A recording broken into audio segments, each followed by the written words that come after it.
welcome to another prompt cluster video. This is going to be the one we're using today. So, what we've got here is a bit of a smaller one this time, but I'll still go through it. This is like a little pier thing here to go with all the other piers I've been building around this area, because I figure if there's going to be like a seashore area, there's got to be ships and stuff, and there's also a ship here. This one I went for kind of like a blue and orange slash jungle wood color kind of ship, and this is what it looks like.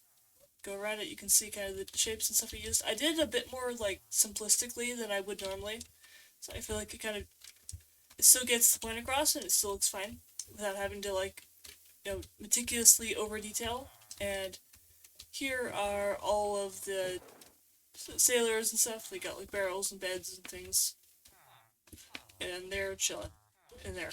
Yep. And down here, there's like this pathway, which actually has light blocks on it, but you can't see it right now because it's day. And it kind of just goes under the water here, because this is like a little underwater civilization, sort of. Because there's only one building, so you probably can't call it a civilization. It's conduit, so you can breathe the water and see into here. And I bone mealed a ton of the seagrass all over the place to make this place look a little bit more alive and lush. And there's lots of bits of pink coral, as well as pink coral trees, which I think are a nice little thing. So they look pretty good for just being made out of one block. And the path here kind of like, I don't know, breaks up a bit as it goes into this open area, and then it gets into here. And this is like a little like brewery. It's got like potions, fire resistance. And I did an interesting thing here with the brewing stand, because it doesn't waterlog, so it'll give you that water thing, and I was able to hide it sort of by putting a trapdoor on top of it and making it look like a tank. And I think that's interesting. There's also a bunch of barrels here. This is presumably where they'd store all the ingredients for making the potions, and the potions themselves when they're done. Also, the potions, as you can see, have these like particle effects escaping out like vents in the top of the tanks. I figured it'd be interesting to draw some build some like bits of smoke coming off the roof here. It's like wafting out and escaping up into the air. So I guess if you live underwater, you don't care that much about air pollution. And down this way, under this very scenic coral tree here, it'll like lead you all the way up here, up to this shipwreck, which naturally spawned. It goes down here into this, which is spooky and ominous. It's a portal thing. I used end portals. I also used some sculk here as well to make it look like the portal's kind of like corroding, if that makes sense. I think it's kind of an interesting look. And that's pretty much it for this particular prompt. This prompt was small enough so that we're going to have a second prompt in this video. This one was also a bit smaller, but it's also a bit more involved than the other things I was doing here. So first of all, I'll start off by showing you I used a whole bunch of different blocks and things. This one's really busy looking. But there's like some trees here. There's some different looking trees over here. They're kind of neat. There's this building, which is cool. I did some I've used this before, the same like the cherry and mangrove. It gives you kind of a really interesting effect. And I think it looks good here and stuff. So inside here, this is supposed to be like a little museum kind of thing. There's a bunch of pots and flowers and little items and stuff, and invalid book tag books, which come from the written book, which you can /give yourself. I figure that's kind of a nice little Easter egg, and also it makes it so I don't have to write out lore, which I don't want to do. And there's a bunch of these tables and the book lectern and things. And here is like a enclosure with special frogs in them.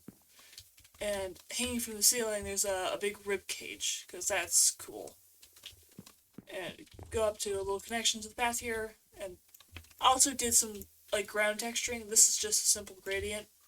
It's exactly what it looks like. Down here, this is also another gradient, but it's got some flowers on it. And there's a bit of a path going down through here into this house, which is interesting looking. It's got red and blue, and there's like a little dining hall looking thing here, and a jukebox, which is why there's a disc here. So I guess it's a hanging jukebox thing. And here's a staircase to a bed, and chairs, or not chairs, chests. And I didn't put any villagers in them, so we'll just say they're out somewhere. Here, this is just another lightning rod. I have these all over the place for the lightning storms that happen around here. I don't want to chance any of my buildings being caught on fire. Even though fire tech is off, so it would just be a minor annoyance. But still. There's a little pond here as well, which empties out into the river that I've had here for a while. And segue into this area with blue trees, matches the blue flowers, and go all the way over here. There's a bottomless pit, because that's normal in my world. Over here, there's more of these lecterns and another little path. Going with here, another lectern. This is like a little building with more museum stuff. Lots of things all over the place. And flushing tables, which can't be used, of course. As all Minecrafters know, the most useless block in the game. Over here, it's like a little library kind of thing. It's like a brick-looking path over here. It's got a very nice carpet in the middle. And two separate blocks of books. This one has got Protection 4, and these ones are Curse of Vanishing. So they're thematically like quartz and the totally evil-looking Curse of Vanishing, because it's a curse. This is going to be the third prompt. Here we are. I will admit on this one I wasn't quite sure what I was going for, so it looks a little weird, but I'll start over here. This is where it like connects to the main path, and I've got this weird looking kind of path here, which goes through the whole area. And this is a little like village they have like villagers in it. So it's called Illagertown, because that's interesting. But all the buildings kind of have the same sort of design with a few variations where it's shaped differently. Like you'll have shapes like this, shapes like that, and smaller ones will just look like this. And each of them have like carpets, and they've got the iron doors and stuff, so these guys don't wander out and get killed or something. And they've just got like a villager workstation things, even though I can't use them because I figured that would look good for the vibes. Yeah, there's this building, looks like that. Look in there, there's this one. I guess you can't see very well through the fences, but in here, this is what this one looks like. And here is this one. It's got like the grindstones. This is just a little like storage building, storage shed in the same sort of design but smaller. Here's this one, like looms and a pile of wool in it. This is like the dormitory building, so there's a bunch of like beds stacked on top of each other. This one is like the masonry building, so there's some clay and terracotta in it. That's pretty much it with that.